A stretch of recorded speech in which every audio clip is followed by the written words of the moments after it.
एक बार की बात है। देवी पार्वती का मन खो और कंधारों में रहते हुए ऊब गया। दो नन्हे बच्चे और तरह तरह की असुविधाएं। उन्होंने भगवान शंकर से अपना कष्ट बताया और अनुरोध किया कि अन्य देवताओं की तरह अपने लिए भी एक छोटा सा महल बनवा लेना चाहिए। शंकर जी को उनकी बात जम गई। ब्रह्मा जी के सबसे योग्य वास्तुकार विश्वकर्मा महाराज को बुलाया गया। पहले मानचित्र तैयार हुआ, फिर शुभ मुहूर्त में भूमि पूजन के बाद तेज गति से काम शुरू हो गया। महल आखिर शंकर पार्वती का था, कोई मामूली होना तो नहीं था। इसीलिए विशालकाय महल जैसे एक पूरी नगरी, जैसे कला की अनुपम कृति, जैसे पृथ्वी पर स्वर्ग। निर्माता भी मामूली कहाँ थे। विश्वकर्मा ने पूरी शक्ति लगा दी थी अपनी कल्पना को आकार देने में। उनके साथ थे समस्त स्वर्ण राशि के स्वामी कुबेर। बची खुची कमी उन्होंने शिवजी की इस भव्य निवास स्थली को सोने से मढ़कर पूरी कर दी। तीनों लोकों में जय जयकार होने लगी। एक ऐसी अनुपम नगरी का निर्माण हुआ था जो पृथ्वी पर इससे पहले कहीं नहीं हुआ था। गणेश और कार्तिक के आनंद की सीमा नहीं थी। पार्वती फूली नहीं समा रही थी। बस एक ही चिंता थी कि इस अपूर्व महल में गृह प्रवेश की पूजा का काम किसे सौंपा जाए। वह ब्रह्मा भी तो उसी स्तर का होना चाहिए जिस स्तर का महल है। उन्होंने भगवान शंकर से राय ली। बहुत सोच विचार कर भगवान शंकर ने एक नाम सुझाया, महर्षि विश्रवा।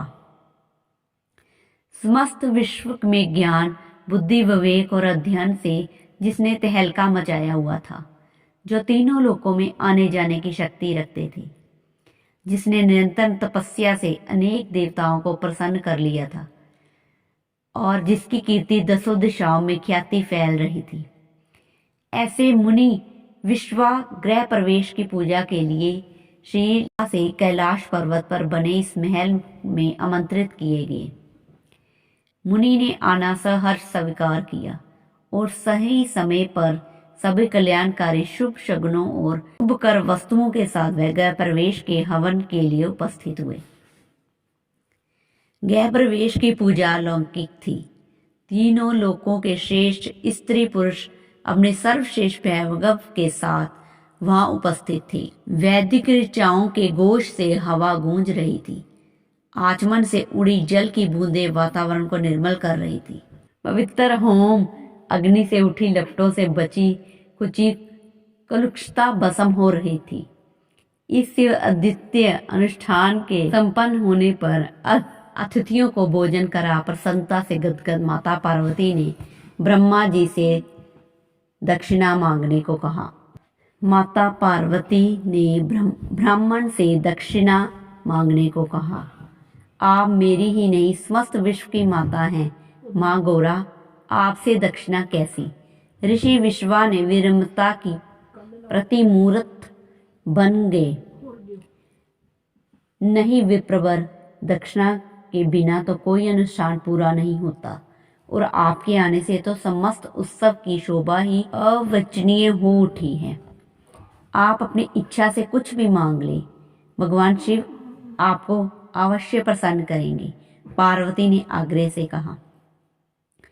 आपको कष्ट नहीं देना चाहता माता, मैंने बिना मांगे ही बहुत कुछ पा लिया है।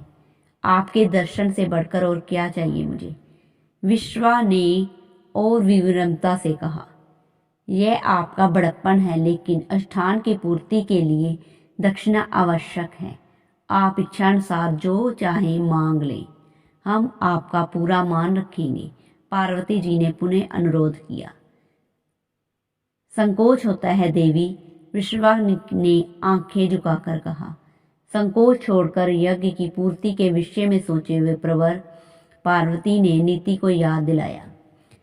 तनिक रुकिए, विश्वा ने कहा, यदि सचमुच आप मेरी पूजा से प्रसन्न हैं, यदि सचमुच आप मुझे संतुष्ट करना चाहती हैं और यदि सचमुच भगवान शिव सब कुछ दक्षिणा में देने की सामर्थ्यता रखते हैं, तो आप ये सोने की नगरी ही मुझे दे दें। पार्वती एक पल को बोचक रह गई, लेकिन पास ही शांति से बैठे भगवान शंकर ने अविचलित स्थिर वाणी में कहा, तथास्तु। विश्वा की खुशी का ठिकाना न रहा।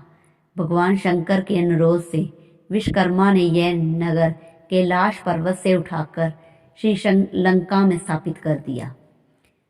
तब से लंका सोने की कहलाई और विश्वा का कुल देवी गुणों से नीचे गिरते हुए संसारिक विलक्षणता में डूबता चला गया। पार्वती के मन में फिर किसी महल की इच्छा का उदय नहीं हुआ। इस दान से इतना पुण्य कृत हुआ कि उन्हें और उनकी संतान को गुफा कंधारों में कभी कोई कष्ट ही नहीं। ये कथा यह भी सिखाती है कि जब किसी कार्य में त्याग, विवेक और धर्म का पालन होता है तो वह कार्य युगों तक स्मरणीय बना रहता है।